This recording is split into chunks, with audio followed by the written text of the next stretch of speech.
Yeah, I can't listen anything. I can hear you in the English channel.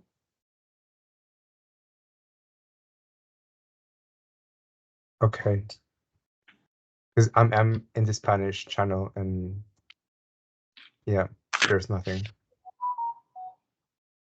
Yeah. I can still hear you just in the English channel. Okay, but I can hear Heather, but only Heather. I don't know, I mean, if I should be listening to the interpreters here.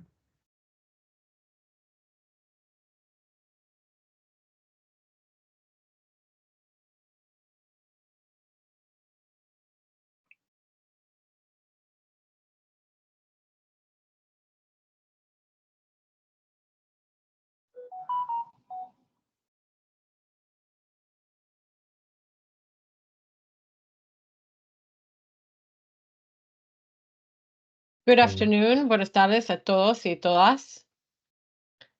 Before we start, we wish to inform you that this event will be recorded. It's being recorded and will be available online to the general public later on. Antes de continuar, queremos informarles que este evento será grabado y posteriormente disponible al público en línea. También quiero avisarles que para la primera parte del evento de hoy contaremos con interpretación simultánea inglés-español. Nos ayuden por favor con unos minutos porque están arreglando unas cosas técnicas con esta parte. Pero si desea escuchar a los intérpretes, por favor haga clic en más en la parte superior derecha de la pantalla y luego idiomas y debería aparecer la opción para el otro idioma. Estamos arreglando algo con el cambio de idiomas. Esperemos que en poco podemos avisarles que está todo arreglado.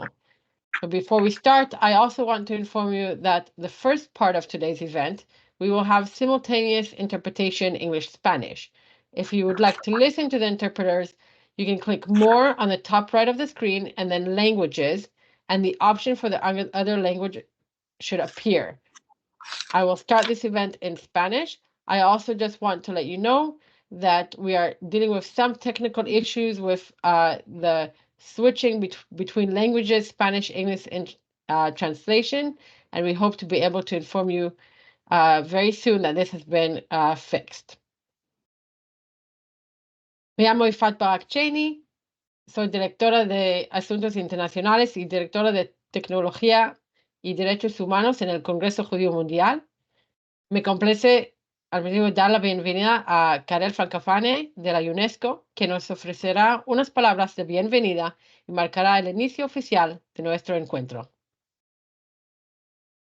Gracias, Ifat, y buenas tardes. Es para mí un honor darles la bienvenida a este taller organizado conjuntamente por la UNESCO, la Bnei International y la Bnei Latinoamérica, el Congreso Judío Mundial, el Congreso Judío Latinoamericano y el Instituto para el Diálogo Estratégico, cuyo objetivo es discutir estrategias efectivas para abordar el antisemitismo en línea.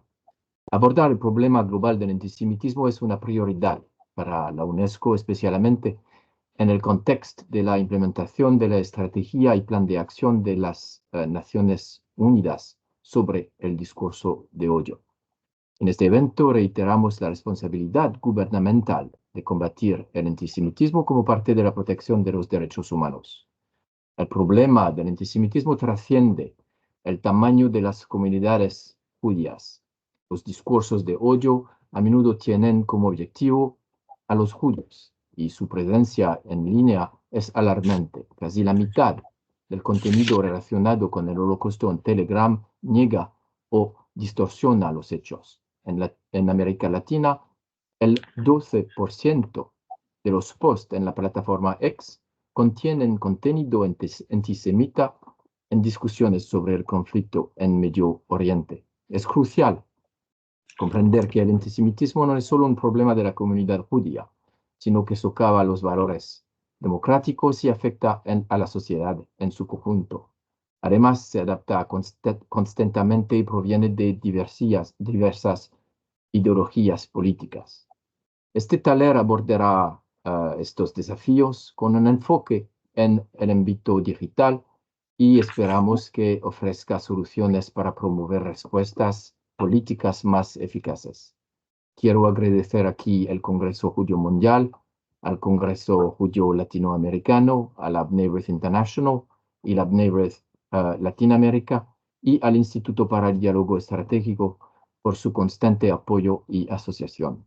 También me gustaría dar las gracias al señor Fernando Lutenberg, comisionado para el monitoreo y combate contra el antisemitismo de la OEA, y al embajador Federico Villegas, expresidente del Consejo de Derechos Humanos de las Naciones Unidas, que nos acompañan hoy. Su firme apoyo en esta cuestión ha sido fundamental. Necesitamos una mayor cooperación internacional para mejorar las políticas estatales en este ámbito. Agradezco su participación y confío en su apoyo continuo en la lucha contra el antisemitismo. Gracias a todos.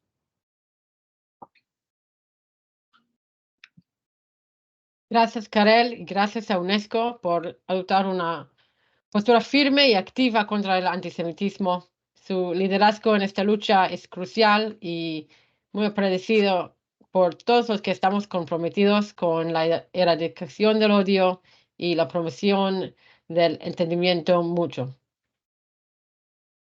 A continuación, me agradezco presentarles a Mili Magid, presidenta de Asuntos de las Naciones Unidas en el B'nai B'rith International. UN issues of B'nai B'rith International. Bienvenidos. Tengo el gran honor de Welcome. presentar I al am embajador highly Federico honored to Villegas Beltrán, representante permanente de Argentina ante la Oficina de las Naciones Unidas de Ginebra y expresidente del Consejo de Derechos Humanos de la ONU. El señor embajador ingresó al Ministerio de Asuntos Exteriores argentino en 1993. Entre 1995 y 2002 se desempeñó como representante alterno en la Organización de Estados Americanos, OEA, en Washington, D.C. Fue director de la Oficina de Derechos Humanos en la Cancillería Argentina entre 2005 y 2007 y luego entre el 2012 y 2015. Y coordinó la creación del primer Programa Nacional contra la Discriminación en colaboración con el Alto Comisionado de la ONU para los Derechos Humanos.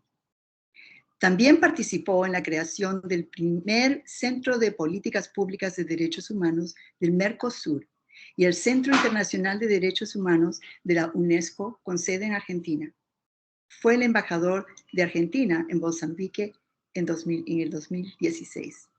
Señor embajador, en todos sus cargos largos de enumerar, usted ha sido un ardiente defensor de los derechos humanos y un gran aliado en la lucha contra el antisemitismo, por lo cual estamos muy agradecidos.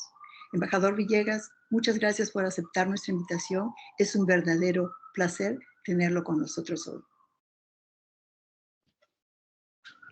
Muchas gracias, buenos días, buenas tardes, y gracias por la invitación, es un placer para mí, a pesar de que el tema es una cuestión sumamente preocupante para todos, es un placer poder estar en esta reflexión colectiva. Voy a compartir algunas ideas en aras del tiempo para el beneficio de la administración del tiempo con los importantes panelistas que tenemos. El primero es el problema. Hay un diagnóstico claro. La teoría conspirativa que estaba detrás de los protocolos de Sion en 1903 tiene el mismo razonamiento que la teoría conspirativa que hubo en la pandemia del COVID-19, cuando intentó instalarse esta idea de que el virus había sido emitido y lanzado por los judíos para hacer dinero con la vacuna. Por supuesto, no era casualidad que el CEO de Pfizer era judío. Por lo tanto, este es el problema que tenemos que abordar.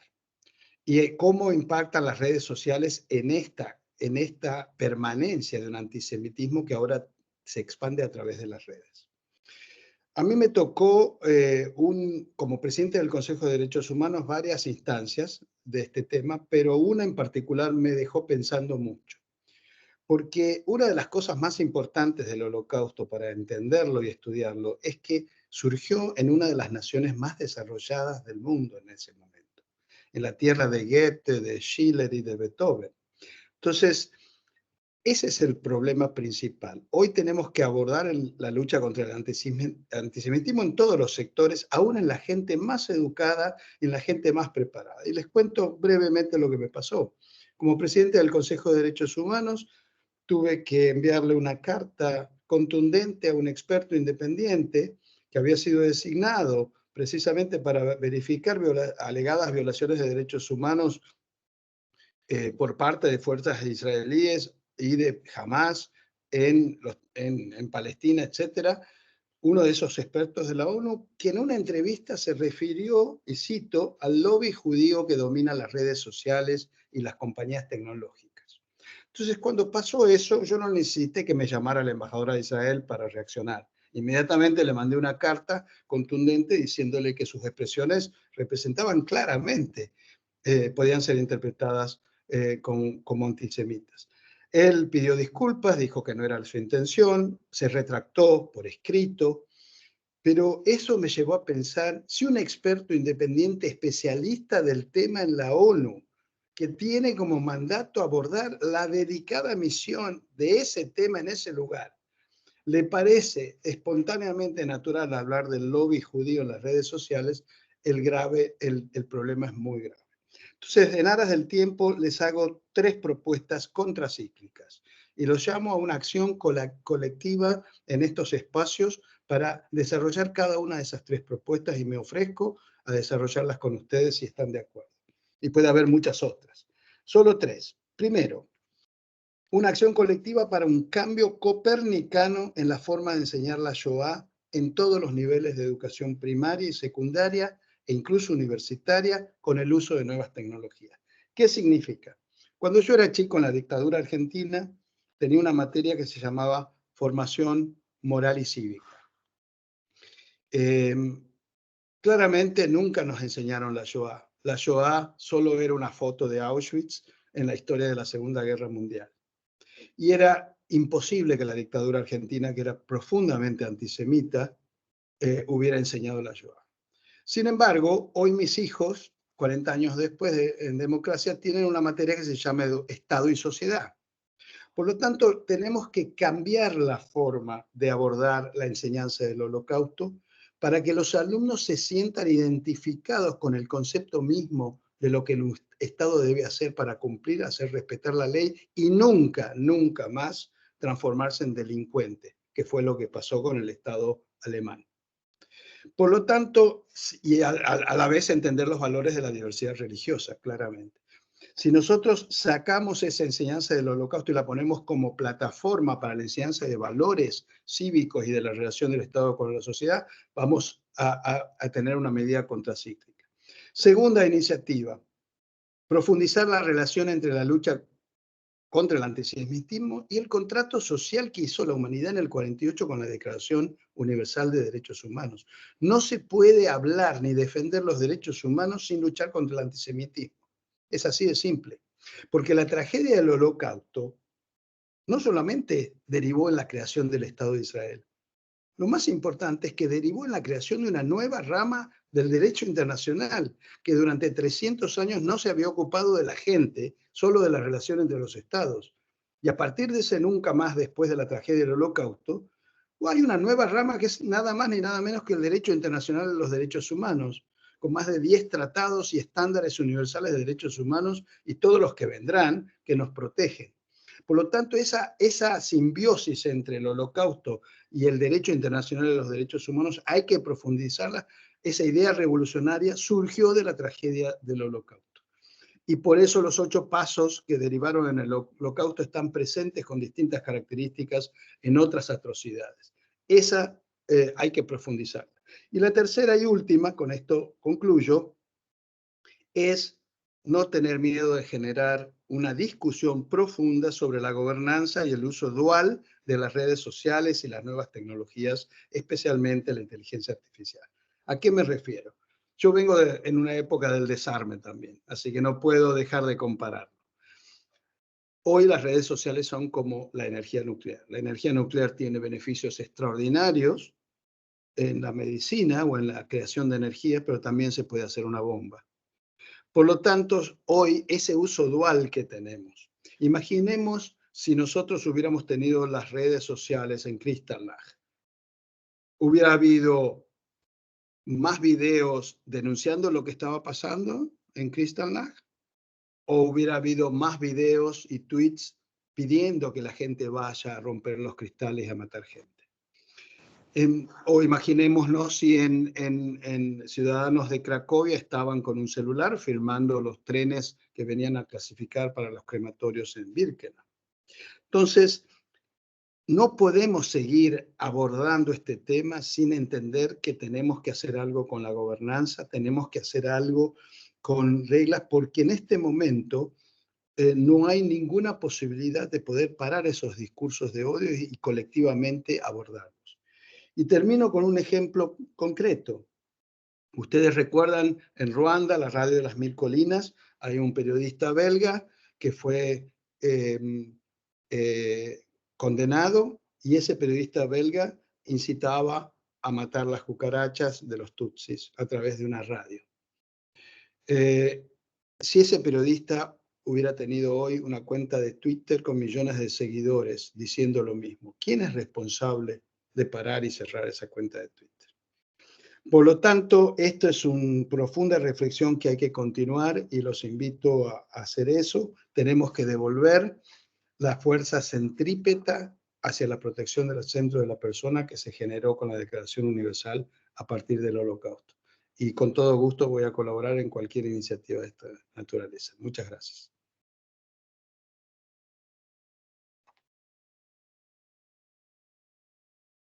Gracias, embajador, por esas palabras inspiradoras, por demostrar que la lucha contra el antisemitismo es global y por esas propuestas prácticas. Creo que en nuestra sesión de hoy intentaremos desglosar aún más algunas de estas y avanzar estas ideas exactamente. Y gracias por el apoyo que ofrece.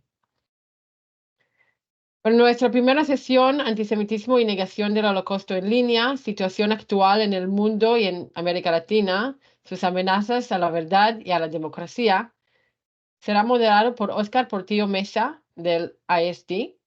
Dejo la palabra. Quiero comentar que, por favor, si tienen preguntas para estos paneles, pueden poner las preguntas en el QA y los moderadores pueden verlas ahí. Gracias.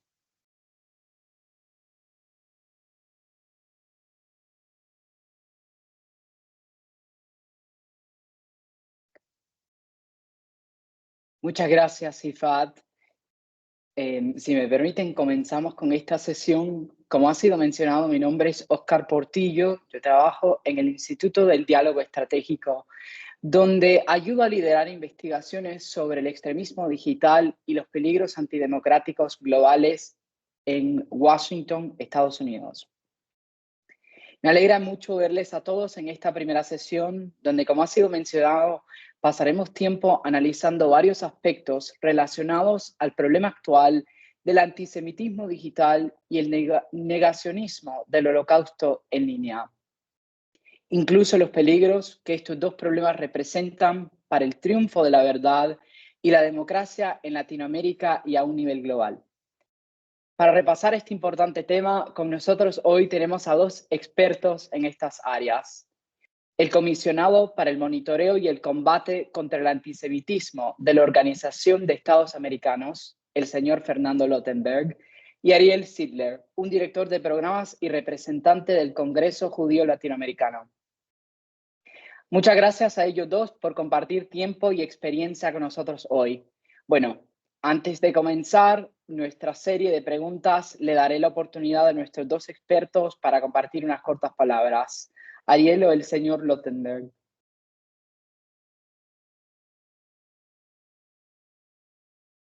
Hola, ¿puedo empezar? Claro. Gracias. Buenos días o buenas tardes a todas y todos. Veo muchos amigos acá en pantalla y agradecer en primer lugar la invitación de UNESCO, World Jewish Congress, Congreso Judío Latinoamericano y Bnei Brit en la persona de Karel Fracapane y su equipo para una vez más estar acá y poder debatir temas tan relevantes. Y el tema asignado es antisemitismo y negación del Holocausto en Latinoamérica. Y es fundamental comprender, en primer lugar, que este desafío no se limita al pasado, sino que sigue muy vigente en nuestra sociedad actual e impacta, como dijo el embajador Villegas, no solo a la comunidad judía, sino a toda la sociedad que se pretende plural y diversa. El antisemitismo, esta ideología tóxica basada en el odio a los judíos, ha arraigado sus tentáculos en diferentes partes del mundo, comenzando desde Europa, pero Latinoamérica no ha sido una excepción. Desde tiempos coloniales hemos sido testigos de manifestaciones de intolerancia, discriminación y violencia dirigidas hacia los judíos en nuestra región. Y la negación del Holocausto, por su vez, no solo insulta la memoria de las víctimas y sobrevivientes, sino que también abre la puerta a la perpetuación del odio y de la violencia. ¿Y por qué este fenómeno persiste en Latinoamérica? En primer lugar, la ignorancia, la falta de educación sobre la historia del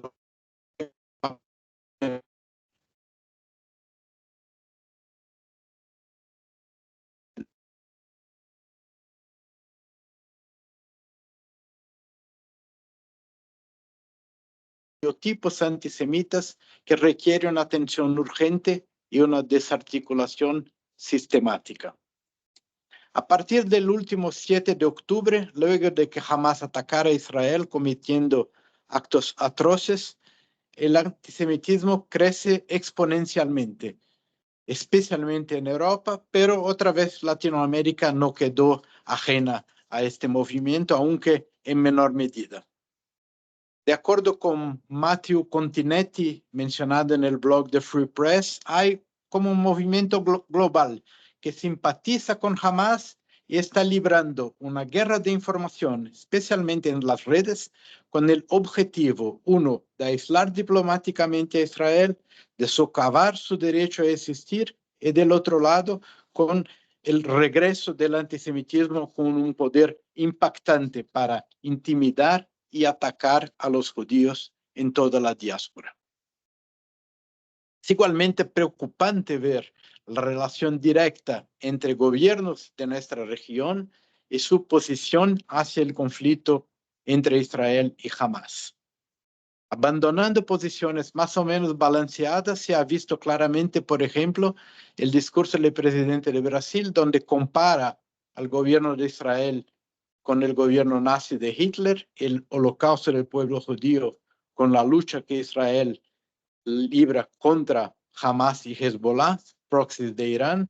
Otros países rompieron relaciones, llamaron a embajadores.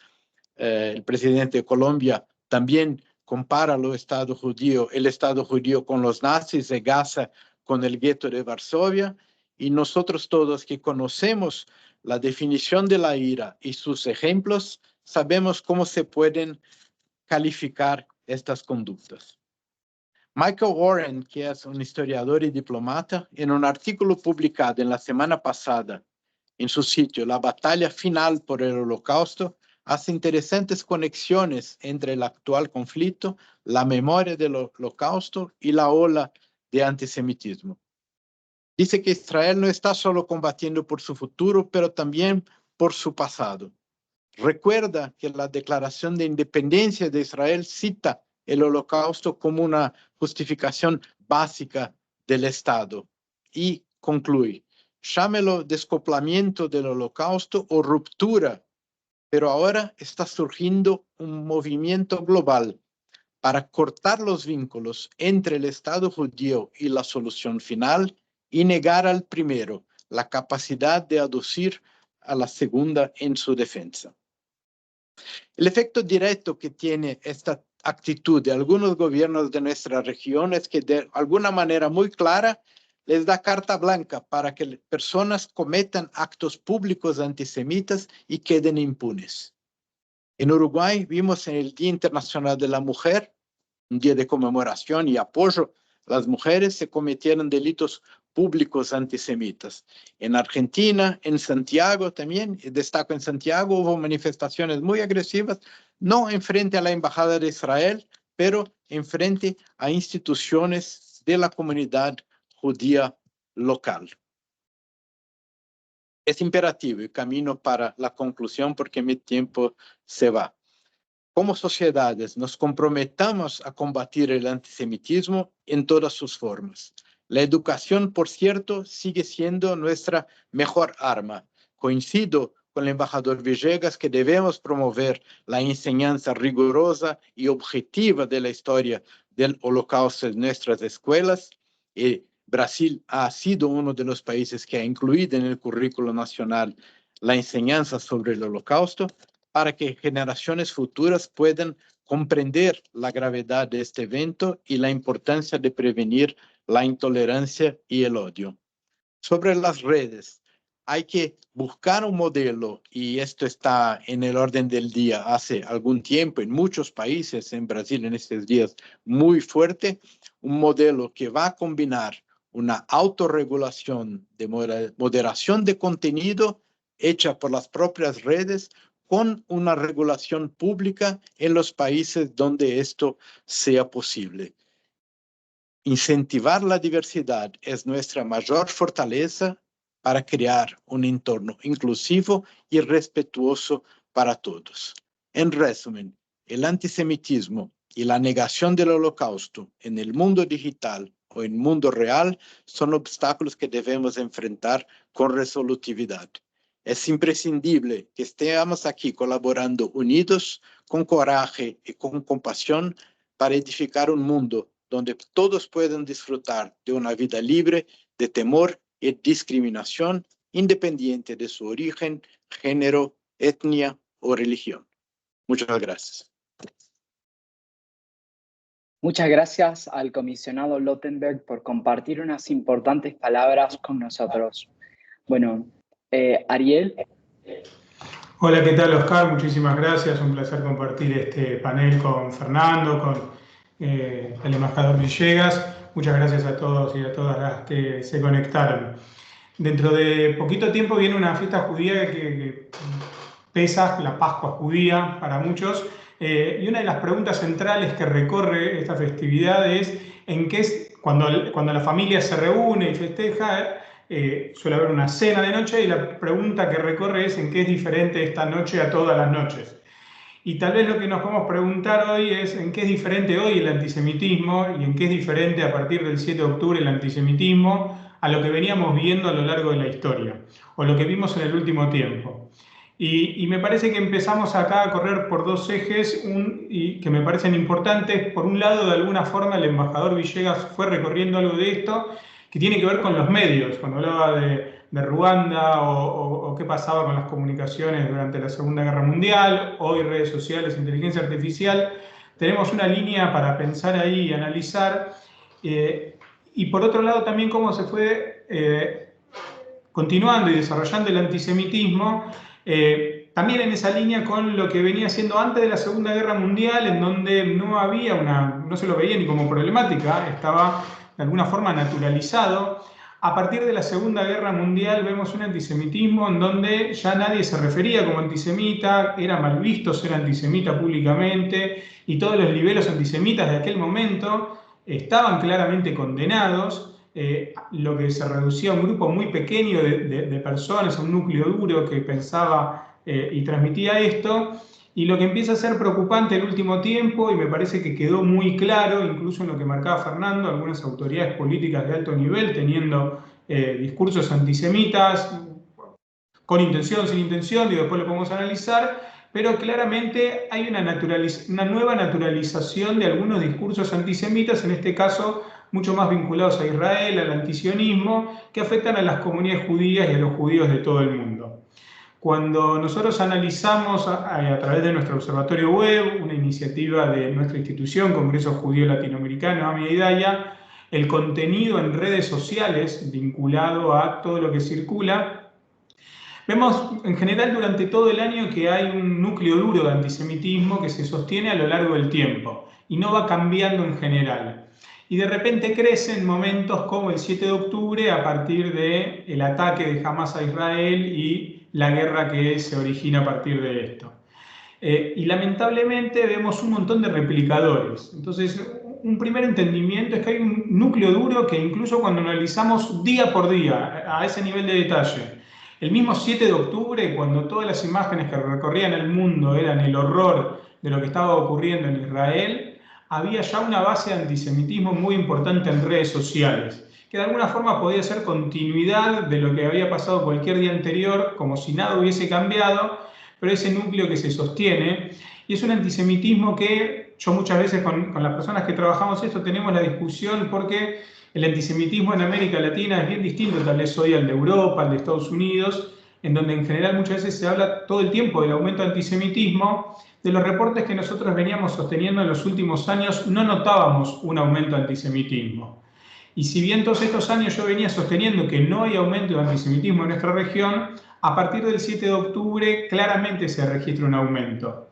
Cuando nosotros vamos midiendo semana a semana y mes a mes desde el 7 de octubre a la fecha, vemos que, con excepción del mes de noviembre, en donde, sobre todo en el momento en donde se hace la tregua para intercambio de rehenes y cese al fuego, a partir de ahí, todo el tiempo y todos los meses se va elevando el nivel de antisemitismo.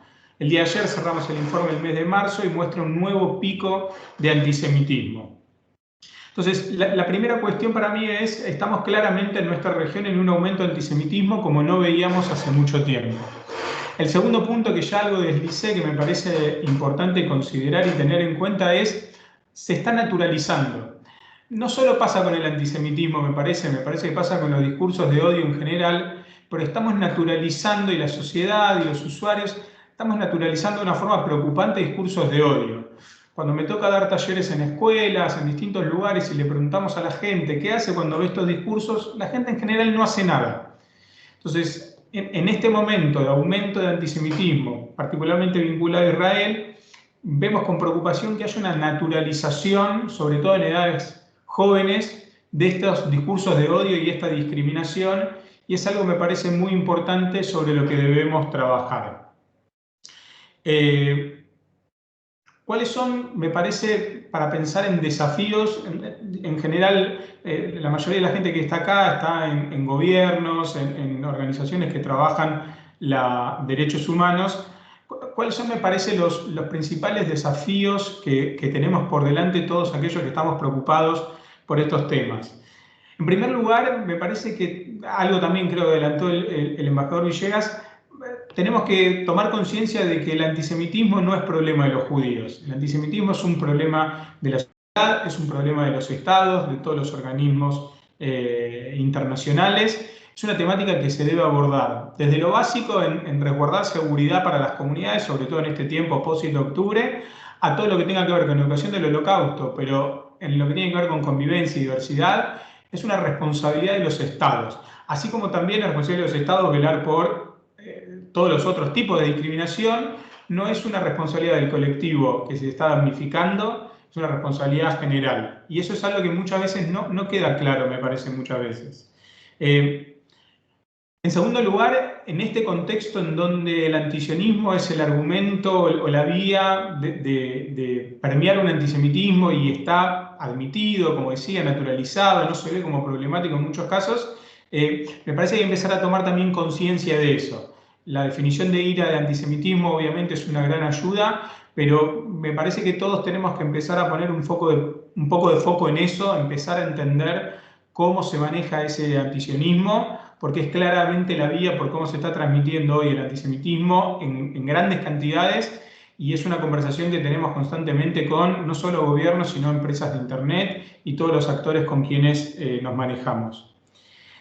Tenemos un trabajo importantísimo con las compañías de Internet, y sé que más adelante se va a hablar de inteligencia artificial, pero me parece una cuestión imperiosa empezar a tener más lugares de encuentro entre compañías de Internet y gobiernos y obviamente organismos de la sociedad civil.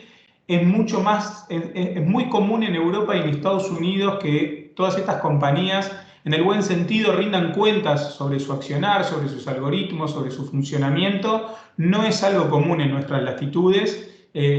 Sabemos que es complicado porque hay muchas empresas que no tienen oficinas en nuestra región, pero me parece fundamental que podamos empezar a tener cada vez más contacto con estas compañías y puedan rendir cuenta, lo que en inglés se habla de accountability, puedan rendir cuentas de qué están haciendo sobre estas cuestiones. Y más allá de inteligencia artificial, que desde su nacimiento empieza a haber mucha conciencia sobre cómo tienen que actuar y que tienen que tener cierto paraguas en sentido de discriminación, derechos humanos. Fue puesto en debate cuando se generó esa carta también de personas vinculadas al mundo de las tecnologías, en hacer el freno y tener cuidados. Y hay una declaración muy interesante del año pasado en Montevideo que llama a tener este resguardo en derechos humanos en términos de inteligencia artificial. Seguimos teniendo un problema muy grande en plataformas en donde es difícil la trazabilidad, como canales como Telegram, en donde se comparte mucho de este contenido y no tenemos acceso y no tenemos visibilidad a ello.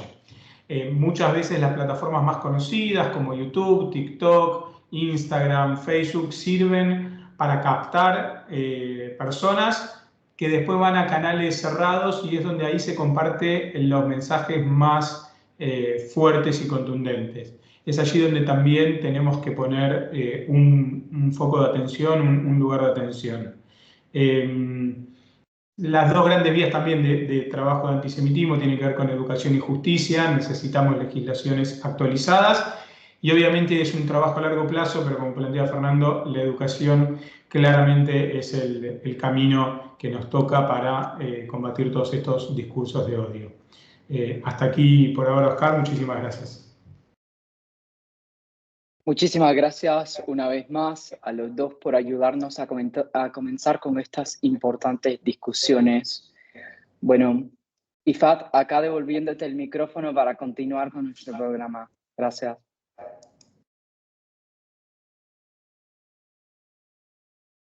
Gracias. Mucha información en esos cortos minutos. Gracias a todos. Ahora vamos a escuchar perspectivas para combatir el antisemitismo en línea y defender la libertad de expresión, de la autorregulación de las plataformas a un sistema de perspectivas.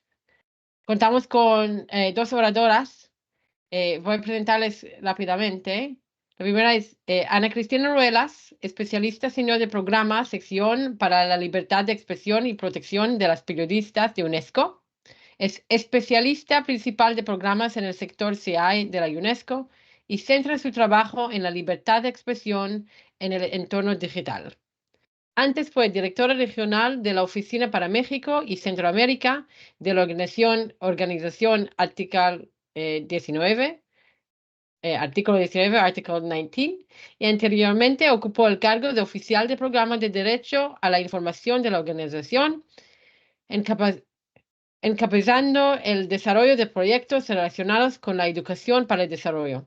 La señora Ruelas también trabajó en la Oficina de Derecho a la Información de la Comisión Nacional de los Derechos Humanos de México y tiene una vasta experiencia colaborando en varias organizaciones de derechos humanos, tanto en México como en Perú.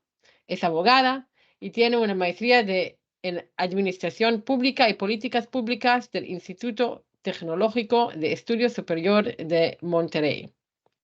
También contamos con la presencia de Ravit Totan. Es experta en ética de la inteligencia artificial. Su especialidad es ayudar a empresas de tecnología, inversores y profesionales a desarrollar enfoques responsables del uso del IA. Puedes encontrar el contenido de Ravit en su sitio web y en su página en LinkedIn. Los reconocimientos de Ravit incluyen un doctorado en filosofía de la Universidad de California, Berkeley, ser nombrada una de las 100 mujeres brillantes en ética de la AI por Women in AI Ethics, ser finalistas para el premio líder responsable del IA del año, perdón, porque me mezcla el IA y AI todo el tiempo, y frecuentes entrevistas en publicaciones como New York Times, The Financial Times, CNBC y TechCrunch. es directora ejecutiva de Tech Better. Gracias a las dos. Voy a comentar que David va a hablar en inglés. Entonces, si quieren escuchar en español en la traducción, pueden, si van al More Más, Languages, Idiomas, y ahí pueden pasar al canal en español. Y por lo que me dicen, después no tienen que cambiar a inglés más porque van a tenerlo, pero vamos a ver cómo funciona. Entonces, con señora Ruelas,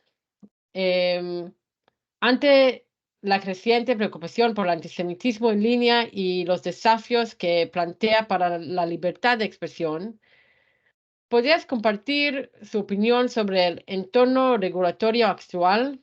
¿Cómo cree que las regulaciones existentes equilibran la necesidad de combatir el antisemitismo mientras se garantiza el derecho a la libertad de expresión? Muchísimas gracias. Hola a todas y todos. Muchas gracias por la invitación. Es un honor estar aquí con ustedes.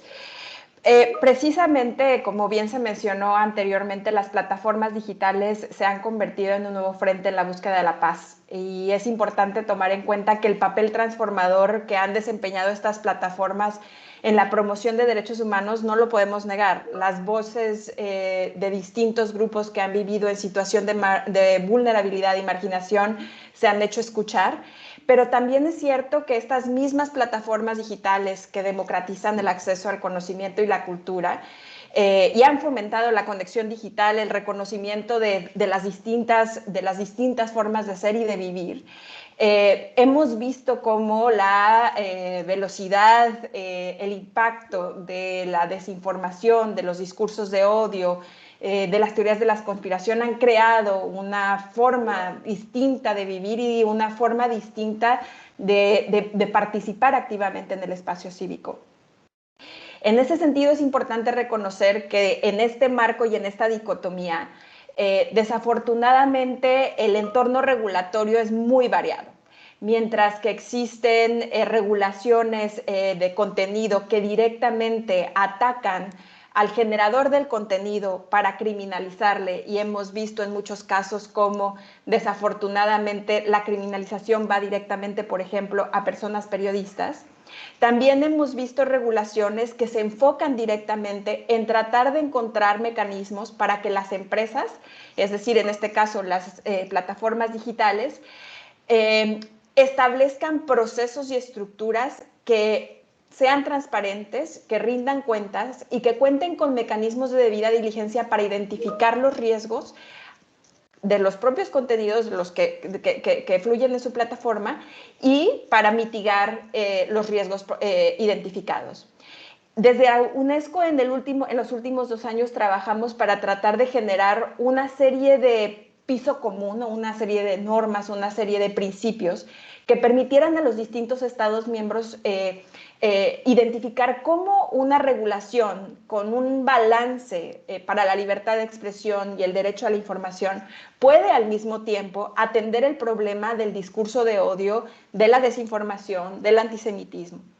Y en ese sentido creo que es importante considerar que durante este ejercicio de consulta en el cual UNESCO recibió más de 10,000 comentarios, lo que encontramos es que las empresas tienen que cumplir con 5 principios importantes. El primero es que las empresas tienen que hacer su moderación y curación de contenidos con base en los principios internacionales de derechos humanos. Esto significa que ellas tienen que llevar a cabo un análisis de riesgo de los impactos de derechos humanos que tienen los distintos productos que ellos generan desde el momento de su diseño, pero también tienen que llevar a cabo estos procesos de evaluación cuando existen cambios en el entorno, no solamente cambios en el negocio, por ejemplo, en el momento en el que haya cambios de propietarios, pero también en el momento en el que, por ejemplo, hay conflictos, emergencias, crisis, en los cuales las plataformas tienen que identificar cuáles son esos riesgos para poder actuar y mitigarlos. Desafortunadamente hoy tenemos poca información sobre todas las plataformas en cómo operan estos análisis de riesgo y cuáles son las medidas de mitigación que aplican para poder identificar para poder identificar mejor cuáles pueden ser los distintos problemas a los que nos estamos enfrentando. Creo que es importante decir entonces que ante esta diversidad y ante este problema clave, lo que la UNESCO siempre plantea es necesitamos enfocar regulaciones basadas en los procesos y las estructuras que tienen puestas en marcha las empresas, en asegurar que las empresas sean transparentes, que rindan cuentas, que efectivamente apliquen mecanismos de debida diligencia basados en los derechos humanos y principalmente que los sistemas de gobernanza, es decir, todos estos sistemas en los que se integran tanto los gobiernos como las empresas, como la sociedad civil, como los académicos, como los maestros, etcétera, participen en procesos de alfabetización mediática e informacional que le permitan a los usuarios entender la interacción en el espacio digital. Es muy importante que todos reconozcamos que cuando hablamos de regulación de plataformas digitales, no solamente podemos hablar del ente regulado, que son las plataformas, y los reguladores que tendrían que ser siempre reguladores independientes, sino de una actuación multiactor en la que todas y todos tenemos un papel que jugar, y este papel que jugar también lo tenemos que reconocer a través de estos programas de alfabetización mediática e informacional.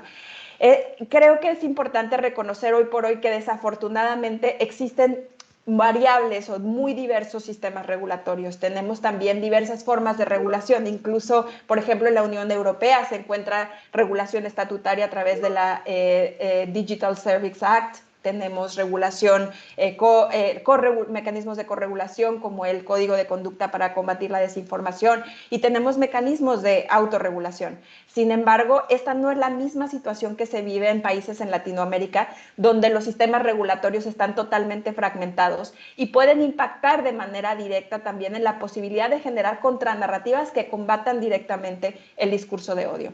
Entonces es importante generar estos balances y es importante mirar en la medida de lo posible, por ejemplo, como lo hacemos en las directrices de gobernanza de plataformas digitales, precisamente cuáles son estos principios, cuáles son los roles que los distintos actores tenemos que jugar y cómo podemos hacer más para asegurar un buen sistema de gobernanza basado en derechos que ataque aquellos contenidos que pueden ser sujetos de restricción bajo los estándares internacionales de derechos humanos. Mucho que desempacar ahí, tal vez un poco más también en el día. David, y también recuerden que va a hablar en inglés en esta parte. David, la misma cuestión, pero de tu experiencia from your knowledge and experience with the artificial intelligence regulatory environment. How do you see this dealing with combating anti-Semitism, freedom of speech, and how do those come to play in the current regulatory affairs?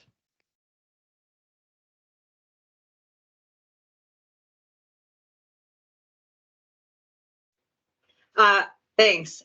So I was following the simultaneous translation, but because you switched to English, I heard you in Spanish instead of English. So let me just ask you, you need to ask me the same question as Anna or another question, yeah? Okay. Excellent. Okay, so I will speak to regulation and how it pertains to hate speech, yes? So let me turn off the simultaneous translation. Yeah, this is my first time using this feature, so sorry about that.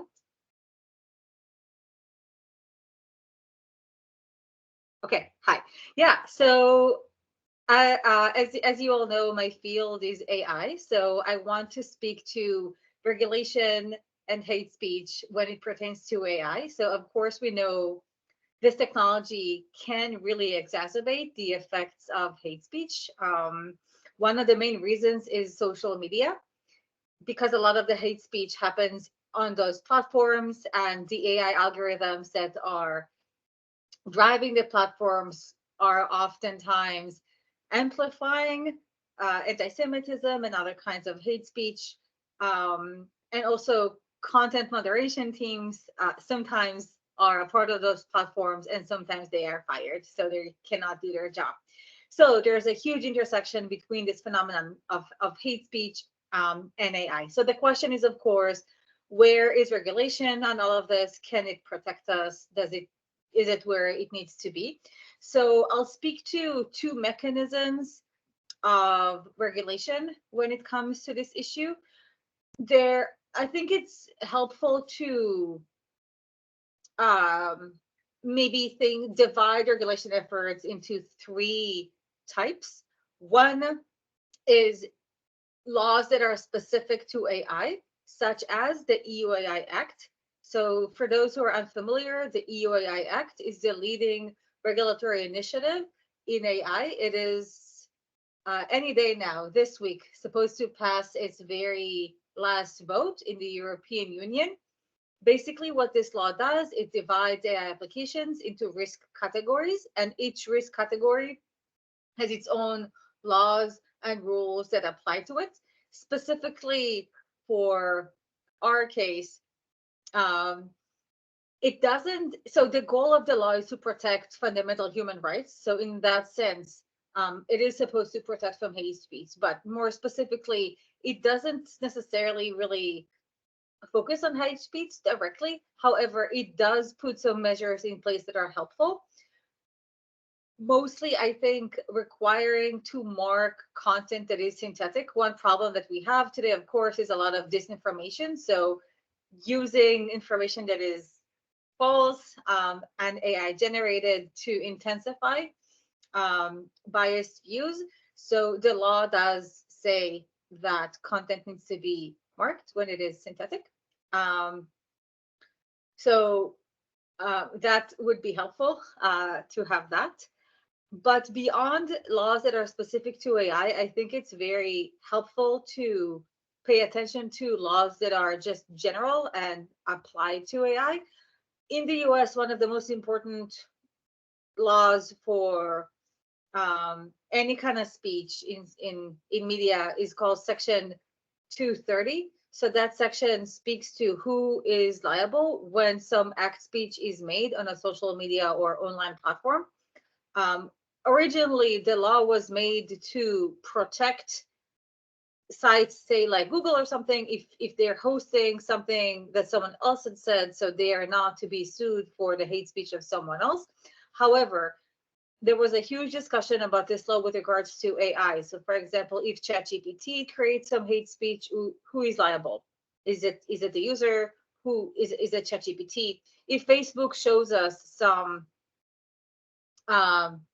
hate speech that is AI generated, who is liable? Is it Facebook? Is it someone else? So some people are thinking that actually maybe in the case of AI, there is room to consider that it is the liability laws should be different. So I think that these laws are helpful. So I think it's really promising to think about how to take the current laws that we have about hate speech and expand them to AI. And Section 230 is a really good example of that. The third thing that I wanted to mention is not regulation in terms of laws themselves, but rather self-regulation of companies. For example, very recently, Meta has decided that they are going to mark content as synthetic on their platform, and I think that these things can be really effective when readers or users of the platform can know that something is AI generated, so maybe it should not be trusted as much. So to summarize what I wanted to say about regulation, there are three sources of regulation to think about when it comes to AI and hate speech. One is AI-specific laws. I've mentioned the EU AI Act as an example. China actually has some really good examples. They're somehow front and center when it comes to trying to protect from disinformation. But we should not forget the existing laws that are not AI-specific. In the US, for example, many conversations about the 230 section, and also not forget self-regulation, which can be as important.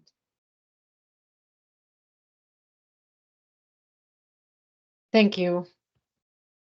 Ana Cristina, usted habló un poco ya de este tema, pero dada su experiencia en libertad de expresión, protección de periodistas, ¿cómo ve el papel de las plataformas de medios en la moderación de contenido para combatir el antisemitismo? ¿Y cree que debería haber un enfoque más proactivo en términos de regulación de contenido o más autorregulación o más regulación general.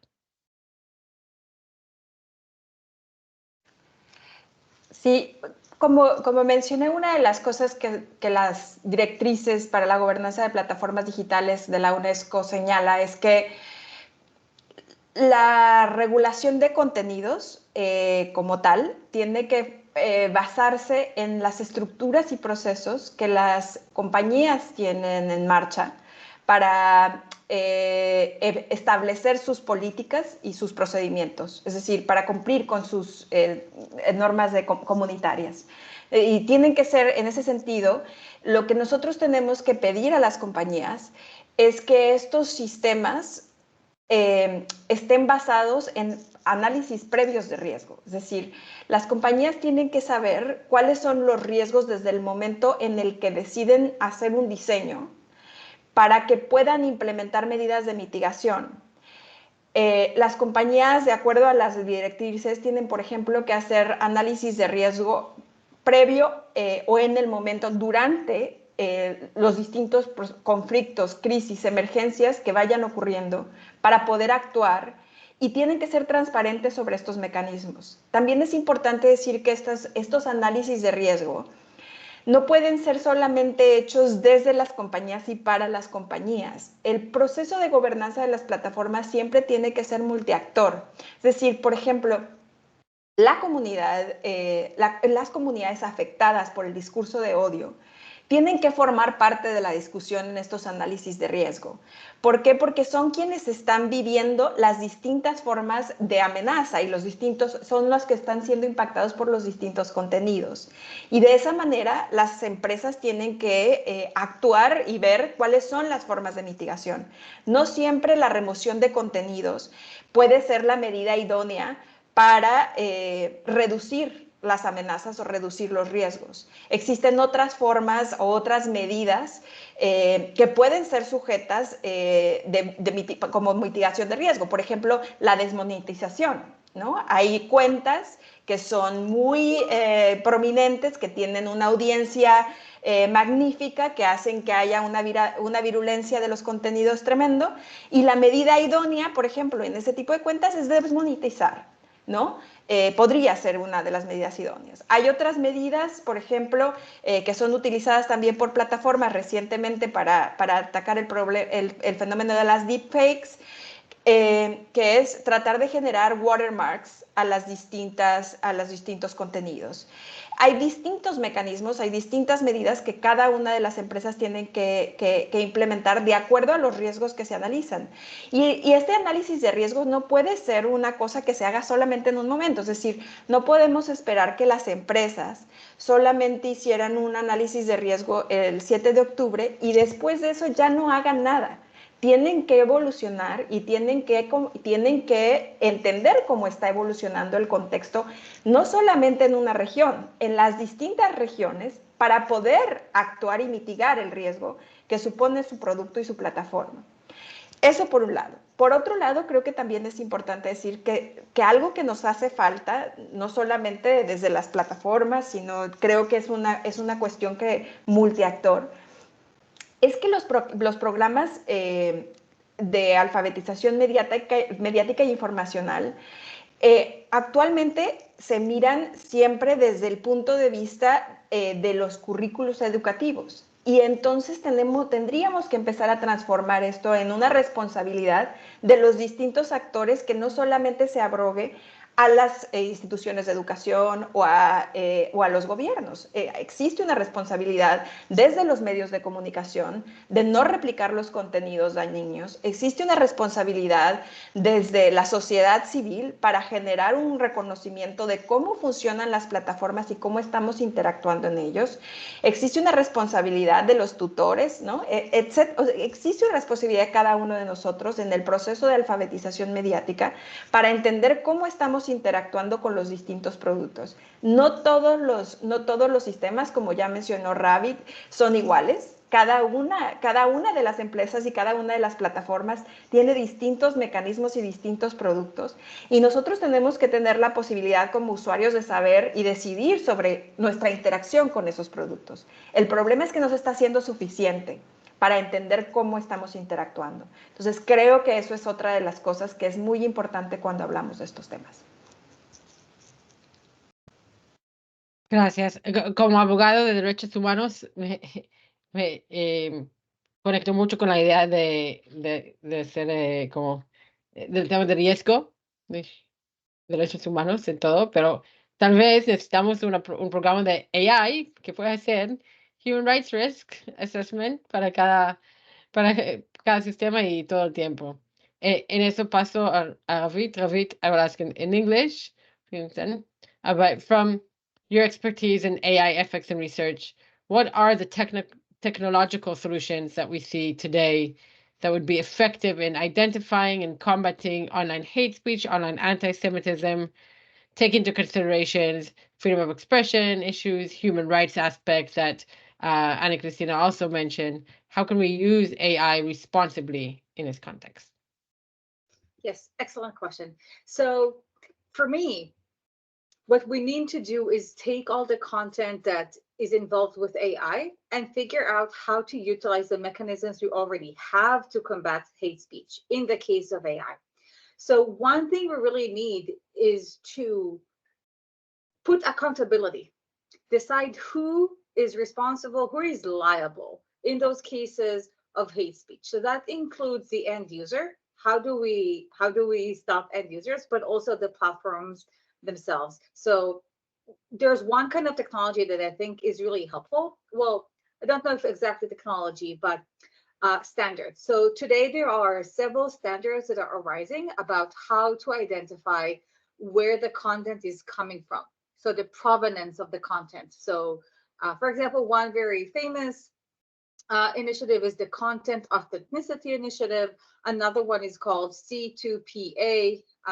Both of them, what they do, they are standards to embed in the metadata of the content, so of the image or the text, to embed their information about the source of the origin of where this content came from. Another one that came out recently is made by DeepMind, and that standard is specifically for images. In that standard, you embed information in the pixels, so it's invisible to the human eye, but it is visible to the machines, who are then able to tell us about the history of this document, of the image.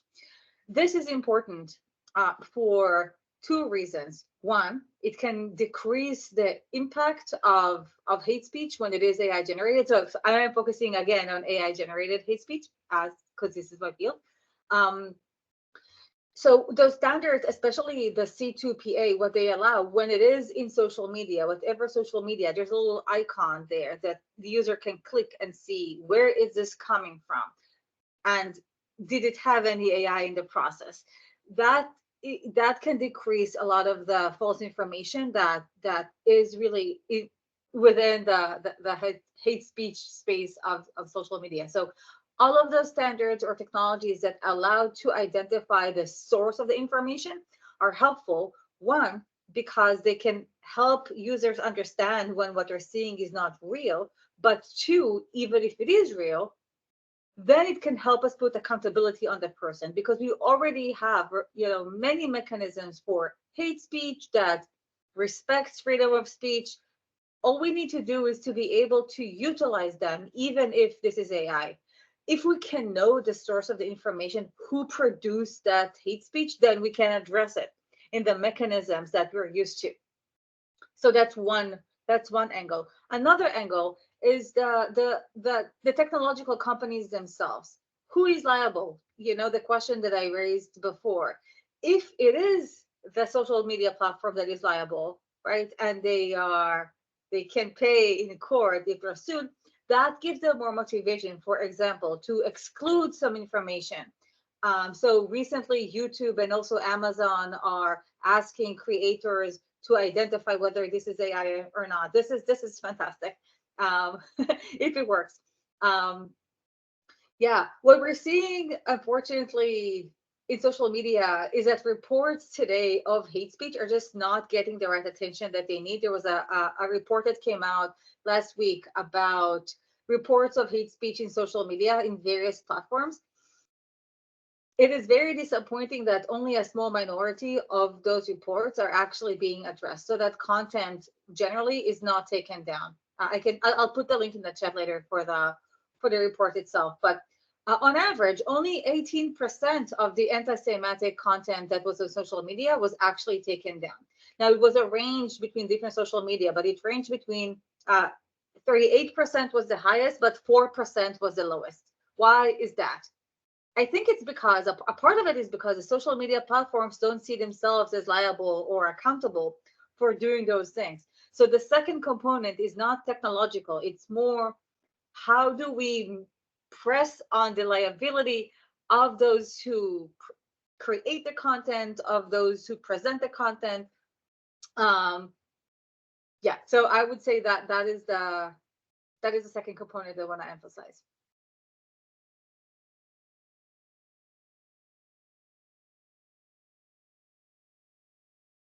Gracias, thank you. Gracias a las dos. Desafortunadamente no tenemos más tiempo para desarrollar todos esos temas hoy. Gracias a todos nuestros ponentes. De verdad, cada uno de ustedes ha contribuido significativamente a nuestra comprensión de los desafíos que enfrentamos hoy en día y más después del 7 de octubre en la lucha contra el antisemitismo en línea y no en línea, y nos han dado algunas ideas sobre cómo podemos enfrentar este desafío. Esto será útil ahora que pasamos a la siguiente parte de este taller. En esta parte del taller tendrán la oportunidad de participar en grupos de trabajo temáticos. Estos grupos son Ciudadanía Digital y Educación, liderada por UNESCO, Desarrollo de Coaliciones y Investigación y Mitigación de Amenazas. Cada uno de ustedes ha seleccionado previamente el grupo de trabajo de su interés. En breves momentos serán direccionados a los respectivos grupos donde tendrán discusiones moderadas por expertos en cada tema. Este es un espacio diseñado para profundizar en la materia, intercambiar ideas y desarrollar estrategias.